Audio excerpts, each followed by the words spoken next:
მოსამართლის განჩინების საფუძველზე ჩატარებული ფარული საგამოძიებო მოქმედებების, კერძოდ, აუდიო და ვიდეო ჩაწერის შედეგად მოპოვებული მტკიცებულებებით დადასტურდა, რომ დაკავებულ პირთა უმრავლესობა ნარკოტიკული საშუალებების გასაღებას სისტემატურად ახდენდა.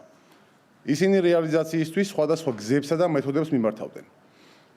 სამართალ დამცველებმა ბრალდებულების პირადი, ავტომობილებისა და საცხოვრებელი სახლების შრიკის შედეგად, ასევე ჩატარებული საგამოძიებო ექსპერიმენტის დროს მათ მიერ მისდებული ადგილებიდან მივტკიცებად ამოიღეს სარეალიზაციოდ გამზადებული დიდი ოდენობით ნარკოტიკული საშუალება და ფსიქოტროპული ნივთიერება, მათ შორის კოკაინი, ჰეროინი, ალფა PVP, MDMA, მეთადონი, სუბოტექსი, ბუპრენორფინი, პრეგაბალინი, ლირიკა და მარიხუანა. პოლიციის მიერ ასევე ამოღებულია წესასწრული იარაღები, ნარკოტიკული საშუალებების დაფასებისთვის საჭირო მასალები და სავარაუდოდ ნარკოტიკების რეალიზაციის შედეგად მიღებული თანხა.